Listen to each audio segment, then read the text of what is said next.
One.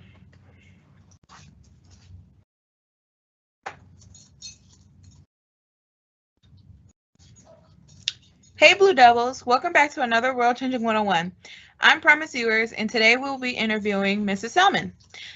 Mrs. Salmon is our principal, as you all should know, and we thank you, Ms. Salmon, for being able to present for us this afternoon. So, for our first question, can you tell us a little bit about yourself?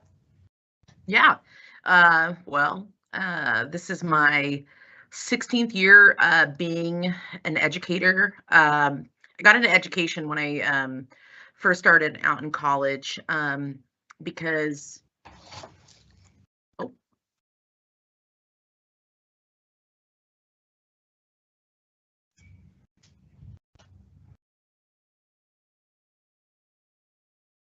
Everything good?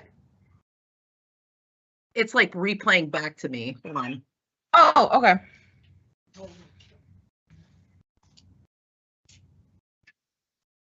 Okay, so I was in two different ones. All right, don't make fun of me, guys. All right. Yeah. So, this is I got into education as my my first major. I wanted to actually be a sports agent, and so that was my original goal. But as I started to really delve into that, my first year of college, I realized like I would have to go to law school, and I was like, I do not want to do any more education outside of my first, after college. So I started to shift and think, long term, I really liked being around sports. It was something I was a student athlete. And so even in college, I was a student athlete. I was a catcher all 4 years when I was in college. So I knew that I still wanted to do those things. And as a female, the athletic side of things really does stop most of the time for college athletes after college. So I decided I wanted to be a teacher. And so I got my business education degree and my special education degree as my undergrad, so the 4 years after high school. And I got hired at Homestead High School as a special education. I taught business for 1 year. And actually, Miss Herrera was in my first class that I taught business classes in. So you can actually ask her what I was like as a first year teacher. And then I shifted to full-time being a special ed teacher. So I worked with students with emotional disabilities. I really had a knack for that. And I had enough patience to be able to really work with students that just struggled. And I could relate to that, especially when I was 16 years old. I made some choices that I think ultimately led me to where I am today. When I really reflect on that, when I was 16 years old, I was, really struggling with my sexuality, and I made some choices with drugs and alcohol that I shouldn't have, and it really derailed the goals that I had at your guys' age. And I eventually had to climb a pretty big hill to get back on track, but it took me some time to get to where I am now. And so, yeah, you guys kind of know like my professional side, but really the personal that hits home probably the most for me is I just wanted somebody to be like my champion, somebody who's going to help me. And I don't really ever feel like I had that because somebody who was struggling with their sexuality back at that time, it was people really frowning against it. And I was one of the first people in my high school to come out. And that was a really heavy thing to have to deal with. So that's why today I think it's just so important to me that like every student's safety comes first, and that means both physically and emotionally, because it was so important to me, and that was something that I think I really missed out on. That's so nice. That was actually really touching. Can you share some, like, how you overcame some of the some of the challenges you faced? Yeah. So I was one of those people that my mom she made sure that like I was busy all the time. And so softball was my outlet. It was what I was really good at. Actually, basketball was my favorite because like I could get rough and like throw a bow here or there if like somebody messed with me a little bit. So I kind of like those aggressive sports. But I wasn't good enough at it. But softball was where I had a really good eye-hand coordination. And so that was kind of my outlet. So my junior year, my sophomore summer going into junior year was when I struggled the most, but that's where I really started channeling a lot of like my frustration or just my focus on, okay, what am I going to do? And I got expelled from school. So I had to go to a different school that year too. So it was one of the most humbling years of my life, my junior year, because I had to figure out how to make new friends. I had to really pull away and kind of, I think, hide the person that I was in order to be able to survive and make it through. And I think that's what's really like turned into perseverance in my life now, trying to make sure that, I have good follow through. When somebody poses a challenge to me, it's challenge accepted. I don't roll over easily. I think that those things have molded the adult I am today, but trying to get over some of those things, it was hard, and I had to find people that had very similar goals that I had. And that was just an area too that I think that I had to do some changing on of myself as far as who I was surrounding myself with. So I'm kind of switching gears. How did it feel moving from assistant principal last school year to a principal this school year? So it's funny. I feel like after I got out of the classroom that I was like a dean for basically 9 years. And so I was always in like discipline issues.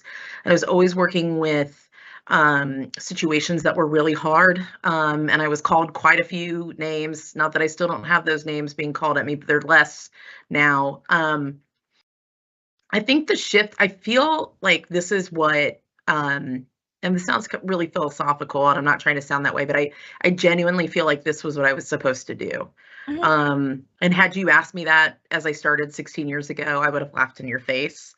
Mm-hmm. And like still people, when I tell them I'm a principal, especially them knowing how wild I was at your guys' age, they laugh and they're like, what?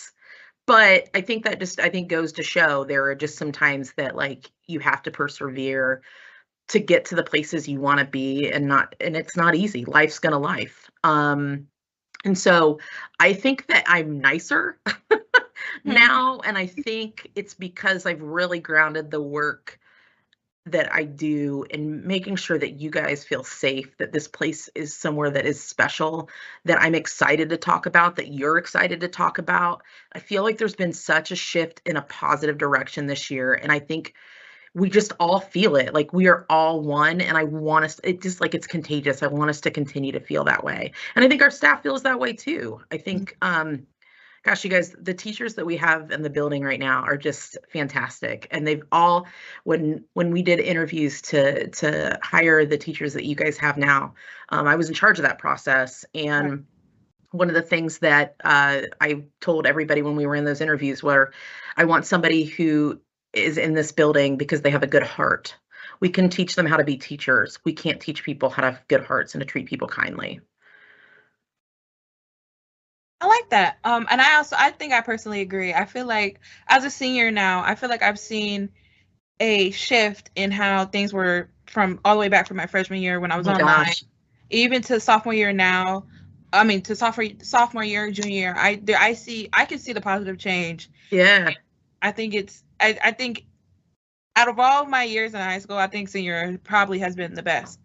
Hey, that's great.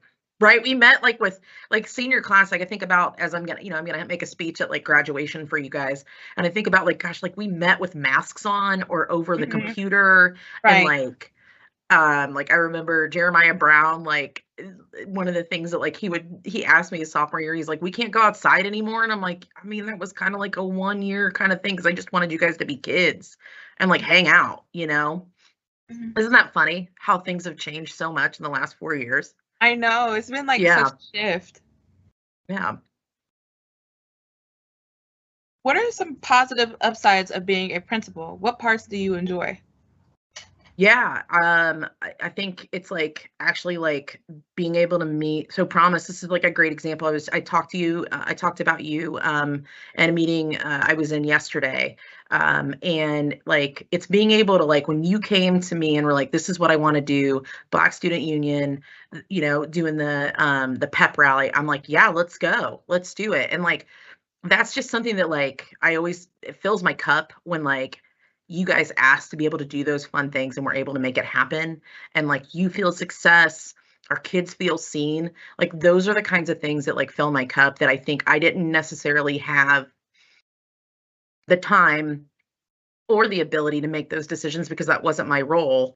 Mhm. And I just feel like, those were the kinds of, I think those are the things that I've really enjoyed the most, Promise, like being able to make those decisions and like ultimately like make school somewhere like where you guys feel included, you feel seen, you feel cared about. So that's hands down best things.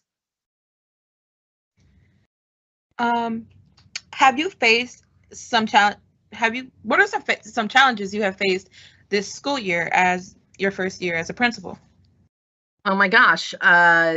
Yeah, I mean, one of the first ones was I think the first week of school, I made the news because of student um during O week, and that was really hard. I'd never obviously faced anything like that before. So I think it was really digging deep and figuring out, okay, how do we move forward with this so that we continue to make sure this place is a safe space and that our caregivers, rely on us and trust us. So that was a big shift, I think, in thinking. And then I would say some of the other challenges are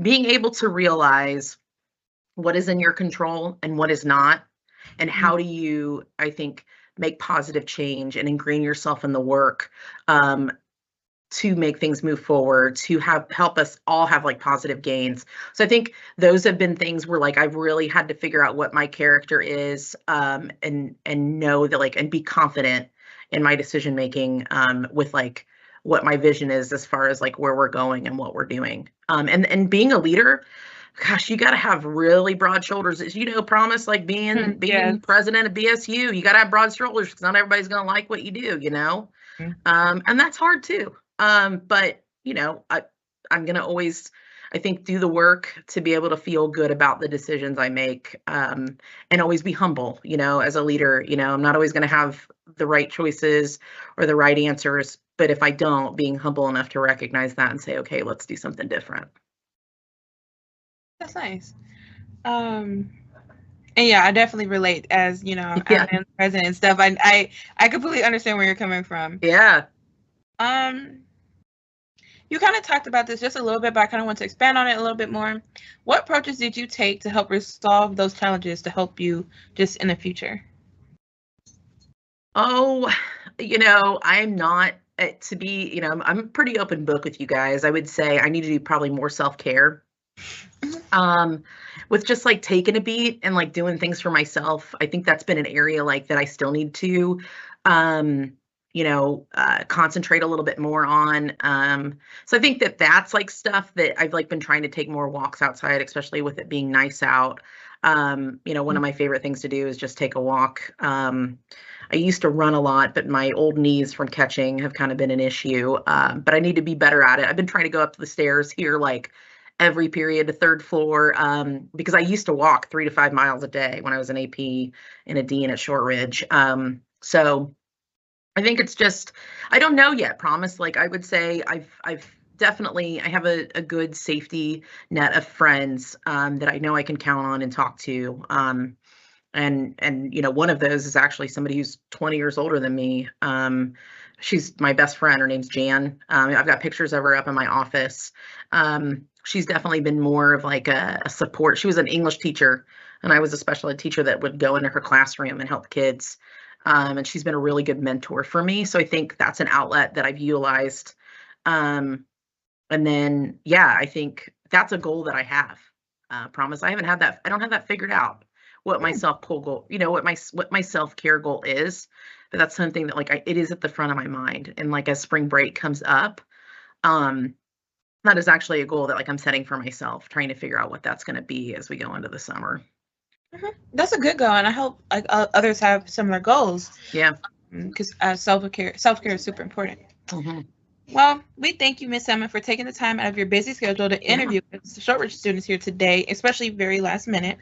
Yeah. We're very thankful for you. Blue Devils, please tune in next week for our World Changing 101 as we will highlight a local Indianapolis rapper and poet.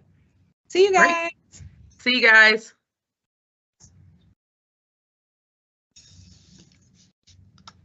Are we good?